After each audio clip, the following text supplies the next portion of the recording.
As parents हम सब एक ही चीज़ चाहते हैं, हमारे बच्चे कम बीमार पड़े तो जल्दी रिकवर करें और वो अंदर से स्ट्रांग हो। अब इम्यूनिटी एज अ टॉपिक बहुत कंफ्यूजिंग टॉपिक है। कभी लगता है सप्लीमेंट्स दो, कभी लगता है होम रेमेडीज करो, कभी सोशल मीडिया ओपन करके देखो तो सब लोग ये मैजिक इम्यूनिटी बूस्टर ड्रिंक्स ले रहे होते हैं। तो आज इस वीडियो में मैं आपको बताती हूँ कि what real science says about immunities, क्या वर्क करेगा। Not hacks, not trends, but habits that truly work to boost a child's immunity. So सबसे पहले बात करते हैं कि इम्यूनिटी का असली मतलब क्या है। बहुत लोगों को ये कंफ्यूजन होता है कि मेरे बच्चे की इम्यूनिटी तब अच्छी है जब वो बीमार नहीं पड़े। ऐसा नहीं होता है गाइस। इम्यूनिटी का मतलब ये नहीं होता है कि हम कभी बीमार नहीं पड़ेंगे। इम्यूनिटी का मतलब ये होता है कि अगर हम बीमार पड़ते हैं तो हम कितना जल्दी उस बीमारी से रिकवर कर पाते हैं। और स्पेशली बच्चों के केस में अर्ली चाइल्डहुड में ये सर्दी, खांसी, माइल्ड फीवर होना, इसमें कोई प्रॉब्लम नहीं है। ये एक्चुअली आपके इम्यून सिस्टम के लिए बहुत अच्छा है, बिकॉज आपका इम्यून सिस्टम सीख रहा है कि उसको डिफरेंट वायरसेस के साथ कैसे फाइट करना है, कैसे एक्ट करना है जब वो वायरसेस सिस्टम में एंटर करें, और वो अपने आप को ट्रेन कर रहा होता है। तभी आप देखेंगे कि छोटी एज में जब बच्चों का नए वायरसेस से एक्सपोजर होता है तो वो ज़्यादा बीमार पड़ते हैं।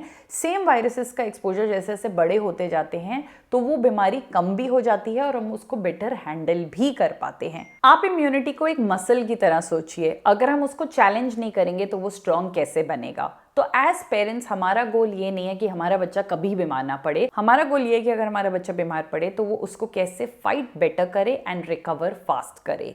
ये हैं दो गोल्डन रूल्स ऑफ इम्यूनिटी। तो अब बात करते हैं what is the biggest immunity builder.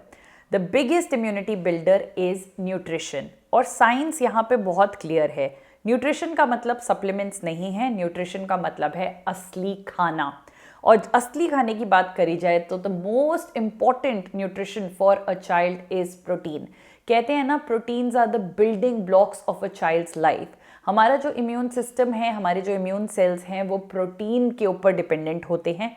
जितना ज़्यादा प्रोटीन हमें मिलता है, एज के अकॉर्डिंगली अप्रोप्रिएट प्रोटीन बच्चे को मिलता है, उतना ही उसकी बॉडी बेटर रिजल्ट्स देती है। और प्रोटीन के लिए हमें कुछ फैंसी करने की ज़रूरत नहीं है। घर की सिंपल चीज़ें बच्चे की डेली डाइट में डालनी है। दाल, चने, राजमा, पनीर, दही, नट्स, सीड्स, एग्स, जो बहुत इंपॉर्टेंट होते हैं बच्चों के लिए। और अगर आप एक नॉन वेजिटेरियन हैं तो डेफिनेटली चिकन, फिश, इन सब में प्रोटीन मिलता है। दूसरा इंपॉर्टेंट न्यूट्रिशन होता है फ्रूट्स एंड वेजिटेबल्स। आपको अपने बच्चे के 7 दिनों में रेनबो डाइट लानी ही है। डिफरेंट कलर्स के वेजिटेबल्स और फ्रूट्स उसके डाइट में इंक्लूड करने हैं। सब कुछ एक ही दिन में करने की कोशिश मत कीजिए।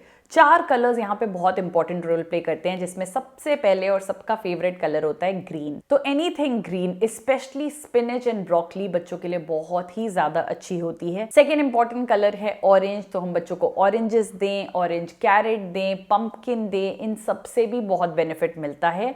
तीसरा कलर होता है येलो। तो बनाना, पपाया, हम सबको पता है कि इसमें कितने बेनिफिट्स होते हैं। And then last and very important is white. तो आप अनियन, गार्लिक, ये सारी चीजें बच्चों के फूड में डालिए और देखिए कि उनके इम्यून सिस्टम को कितनी स्ट्रेंथ मिलती है। थर्ड है आयरन एंड जिंक। जिन खाने में आयरन एंड जिंक ज्यादा होता है वो बच्चों के ऊपर किसी भी मार्केट के सिरप से ज्यादा काम करते हैं। अगर बच्चे की बॉडी में आयरन की कमी है तो वो डेफिनेटली ज्यादा बीमार पड़ेगा ही पड़ेगा। तो it's very important to keep a check कि आपके बच्चे में आयरन डेफिशिएंसी तो नहीं है। तो अब हमने न्यूट्रिशन की बात कर ली, अब किस चीज पे ध्यान देना है? बहुत इंपॉर्टेंट चीज पे, जिसको बोला जाता है गट हेल्थ। गट हेल्थ क्या होता है? बेसिकली सिंपल लैंग्वेज में आपका पेट, आपका जो स्टमक है वो कितना हेल्दी है, वो कितने अच्छे से फूड को प्रोसेस करता है, कितना अच्छा बैक्टीरिया, गुड बैक्टीरिया है उसके अंदर, वो आपको बच्चे की गट हेल्थ से पता चल जाएगा। गट हेल्थ अच्छा होगा तो इम्यूनिटी डेफिनेटली अच्छी होगी। गट हेल्थ वीक होगा तो इम्यूनिटी भी अच्छी नहीं होगी। गट हेल्थ वीक होने के साइंस आपको देखने को मिल जाते हैं। बच्चे को कॉन्स्टिपेशन होना, लूज मोशन होना, स्टमक रिलेटेड इश्यूज होना, ये क्लियर साइंस होते हैं कि बच्चे का गट हेल्थ प्रॉपर नहीं है। और गट हेल्थ के लिए हमें क्या चाहिए होता है? घर की बनी हुई चीज़ें, घर का बना हुआ दही, घर का बना हुआ पनीर, घर का बना हुआ मक्खन, घर की बनी हुई छाछ, ये बहुत ही अच्छा होता है। फर्मेंटेड फूड्स बहुत अच्छे होते हैं, जैसे काफ़ी लोग इडली डोसा बना के बच्चों को खिलाते हैं, अचार डालते हैं घर पे, कांजी डालते हैं, ये सब बहुत अच्छा होता है। और इसके अलावा गट को चाहिए होता है फाइबर, भर भर के फाइबर चाहिए होता है ताकि वो अच्छे से फूड को प्रोसेस कर सके। तो फाइबर आपको बच्चों की डाइट में डिफरेंट तरीके की चीज़ें होती हैं जिससे आप फाइबर ला सकते हैं। बट इसी गट पे अगर आप बहुत काम कर रहे हैं और साथ में आप ये 3 चीज़ें बहुत ज़्यादा बच्चे को दे रहे हैं, तो ये गट हेल्थ कभी भी मेंटेन नहीं होगी, no matter how good you are with the other diet planning. 3 चीज़ें, पहला है एक्सेस शुगर। पढ़िए कि किस एज में कितना शुगर आप बच्चे को दे सकते हैं। कंप्लीट शुगर से बच्चे को ऑफ करने की ज़रूरत नहीं है, थोड़ा बहुत दीजिए, वो बच्चे हैं, हमने भी लिया है, बट कंट्रोल में दीजिए।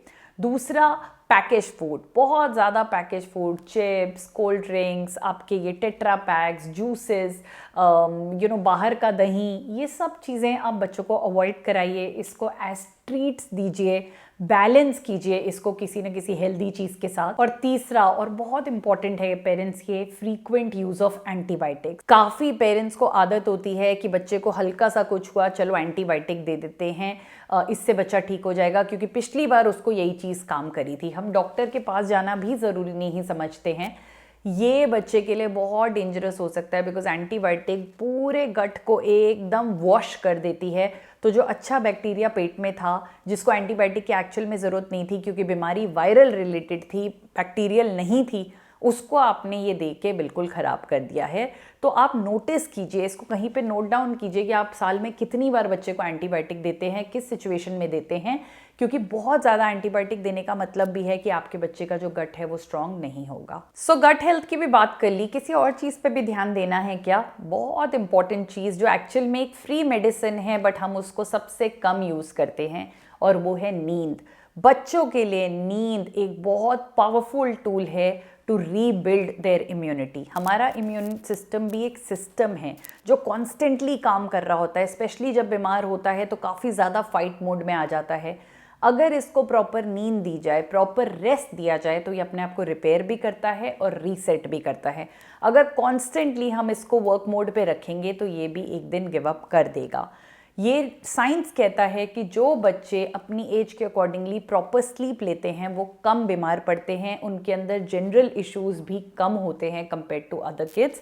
अगर आपका एक प्री स्कूलर है तो 10 से 13 घंटे इन अ डे, और अगर आपके बच्चे थोड़े बड़े हैं, स्कूल जाते हैं, तो 9 to 11 hours of good quality sleep. Good quality sleep का मतलब है कि बेड टाइम से पहले का 1 घंटा शांति, काम, quiet environment, no screens, some routine of reading a book, talking, listening to very very soft calming music, ये सब चीज़ें आपको बच्चे को हेल्प करती हैं for a good quality sleep. Next one is actually my favourite, because मैंने इसे पर्सनली अपने ऊपर भी काम करते हुए देखा है, and that is vitamin D and healthy germ exposure.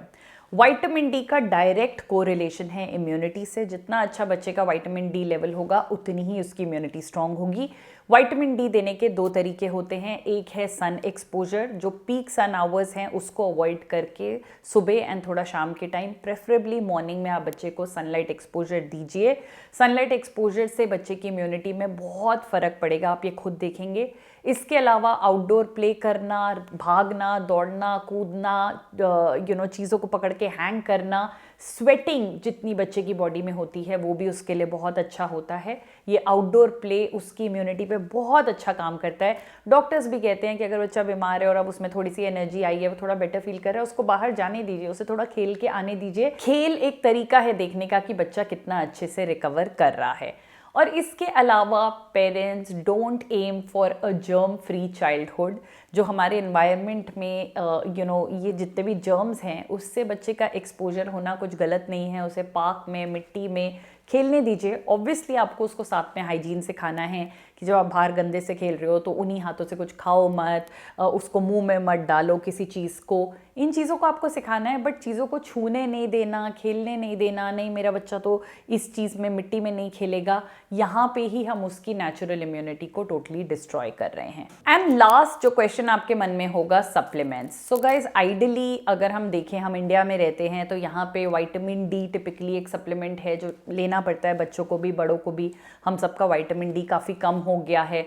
यहाँ पे आयरन जैसे सप्लीमेंट्स बच्चों को लेने पड़ते हैं, बिकॉज जनरली वो अनीमिक होते हैं, पिकी ईटर्स होते हैं, ठीक से न्यूट्रिशन नहीं मिलता, और जिंक जो ओवरऑल उनकी हेल्थ को ठीक रखता है। बट ये तीनों ही सप्लीमेंट्स आपको अपने डॉक्टर से पूछे बिना नहीं लेना चाहिए। बच्चे की एज के अकॉर्डिंगली आप क्वांटिटी को प्रिस्क्राइब करवाइए, पूछिए कितने ड्यूरेशन के लिए देना होता है, उसके बाद बंद करना होता है, बिकॉज कॉन्स्टेंटली भी कोई चीज़ देना ठीक नहीं है।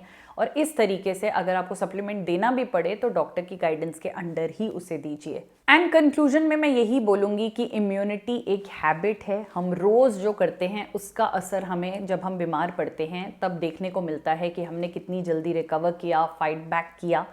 ये इम्यूनिटी पे काम हमें तब नहीं करना है जब हम बीमार हो गए। अब बीमार हो गए तो धूप ले लो, अब रेस्ट कर लो, अब नींद पूरी कर लो, अब काढ़े बना के पी लो, अब गार्लिक खा लो। ये सब हमें तब नहीं करना है, तब करने से कोई फ़र्क ही नहीं पड़ेगा। आप उसे रूटीन बनाइए और देखिए आप अपनी बॉडी को अंदर से कितना स्ट्रॉन्ग करेंगे, आपके बच्चों की बॉडी को अंदर से कितना स्ट्रॉन्ग करेंगे। अगर ये वीडियो पसंद आया तो इस चैनल को पहले तो सब्सक्राइब कर लीजिए। यहाँ पे आपको साइंस बैक पेरेंटिंग कंटेंट मिलता है जो आपकी बहुत मदद करेगा। वीडियो को लाइक कीजिए, शेयर कीजिए और कमेंट करके बताइए कि अगला वीडियो आप क्या देखना चाहेंगे। Thank you, bye bye.